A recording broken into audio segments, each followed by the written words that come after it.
எப்படி இருக்கீங்க? எல்லோரும் நல்லா இருப்பீங்கன்னு நினைக்கிறேன். இன்றைக்கி மைசூர் பாகு எப்படி செய்யலான்னு பார்க்கலாம்.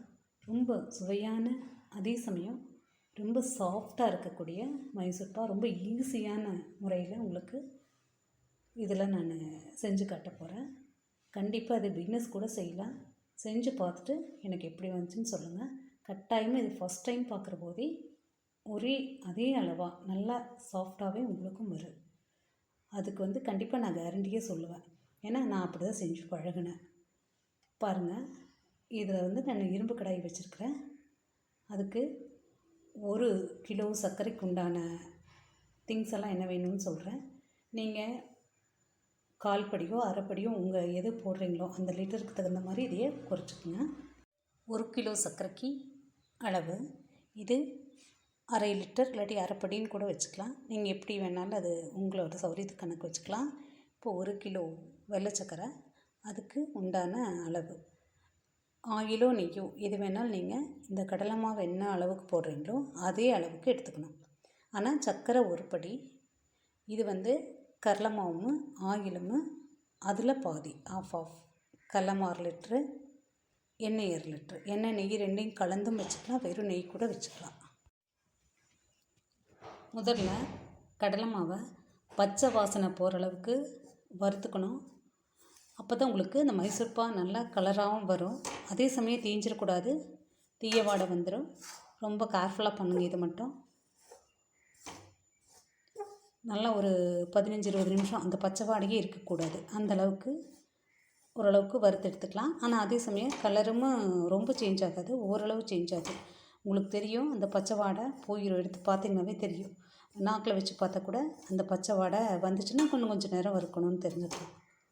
வறுத்து எடுத்து வச்சுட்டு ஆயிலை சூடு பண்ணி, ஆயிலோ அல்லது நெய்யோ சூடு பண்ணி இதில் ஊற்றி கரைச்சி எடுத்துக்கணும். இப்போதைக்கு இந்த கடலைமா 20 நிமிஷம் 25 நிமிஷம் ஆகும்.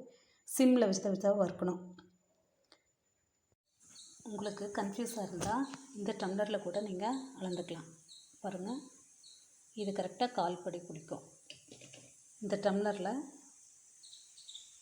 அளந்து போட்டுக்கலாம். நீங்கள் இது 4 டம்ளர் தான் 1 படி சர்க்கரை. அப்போ 2 டம்ளரு கடலை மாவு இதில் போடணும், 2 டம்ளரு ஆயில். நல்லா கடலை மாவை வறுத்து பாருங்கள், மணக்கிற அளவுக்கு வறுத்து அந்த பச்சை வாடை போக ஜலிச்சு எடுத்துக்கணும். நல்லா வறுத்ததுக்கப்புறம் ஜலிச்சிங்கன்னா தான் நல்லா உதிரியாக விழுகு. அதுக்கப்புறம் ஆயில் நான் உங்களுக்கு அது செய்யும்போது காட்டுறேன். ஆயில் நல்லா சூடு பண்ணி, நெய்யும் சூடு பண்ணி, எதுவாக இருந்தாலும் சரி சூடு பண்ணி அதில் ஊற்றி கரைச்சி அதில் ஊற்றணும். இப்போது வறுத்து எடுத்துட்டேன். 20 நிமிஷம் 25 நிமிஷம் வறுத்துருப்பேன். தீச்சிடக்கூடாது. கொஞ்சம் உங்களுக்கு வறுத்தது அந்த பதம் தெரியலனா ஒரு சின்னதாக கொஞ்சம் வாயில் வச்சு பார்த்திங்கன்னா பச்சை வாடை வருதா இல்லையான்னு நீங்கள் கண்டுபிடிச்சிக்கலாம். வறுத்ததுக்கப்புறம் இது ஜலிச்சோம்னா ஈஸியாக உங்களுக்கு அந்த கட்டிகளே இருக்காது.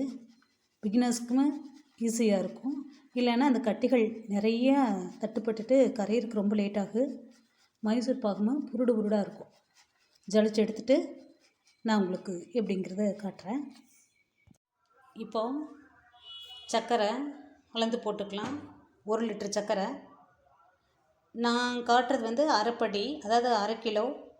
அதில் 2 படி போடுவேன். நீங்கள் 1 படியாக இருந்தால் 1 படி பெரிய படியில் போட்டுக்கங்க. சின்ன படியாக இருந்தால் இது 2 படி போடுவேன் நான். இது 1/2 படி, அதனால் 2 படி போடுறேன். சரியா? பாருங்கள், இது 1/2 படி. இதில் சர்க்கரையை போட்டுக்கங்க, கலந்துருங்க. வெளியவே போடலாம், தப்பில்லை.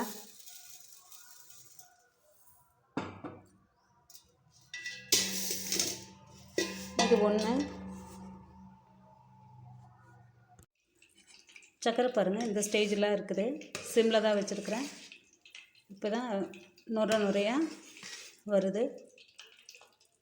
இது கொஞ்சம் நேரம் போனால் நல்லா கண்ணாடி மாதிரி வரும். அதை தான் சலங்க கொதின்னு சொல்லுவோம். அந்த சமயத்தில் இந்த கரைச்சி வச்சுருக்கிற கலவையை ஊற்றிடணும். அதனால் முதலே நம்ம என்ன பண்ணிக்கணும், இதெல்லாம் ரெடியாக செஞ்சு வச்சுக்கணும்.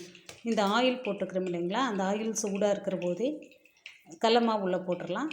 நல்லா கலக்கி இதில் எடுத்து கரைச்சி உள்ளே ஊற்றிடணும். இப்போ ஓரளவு சூடாகிடுச்சு, ஆஃப் பண்ணிடுறேன். ரொம்ப கொதிக்க தேவையில்லை. கடல மாவு இது இதில் போட போகிறேன். பாருங்கள், இப்படி கலந்துகிட்டே இருக்கணும்.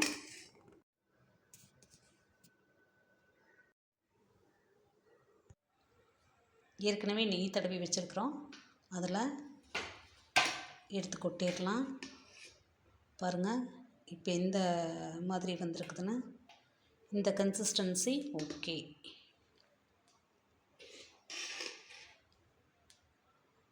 எடுத்து கொட்டிடலாம். அப்படியே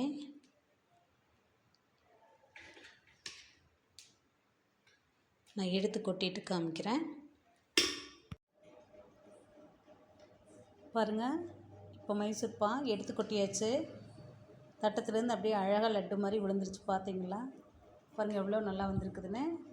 அறுத்தாச்சு, பீஸ் போட்டாச்சு. ஒன்று எடுத்து பிச்சு காட்டு. பாருங்கள் எவ்வளோ சாஃப்டாக இருக்குதுன்னு பாருங்கள். இன்னொரு தடவை பிச்சு காட்டு. அதையவே பீங்க.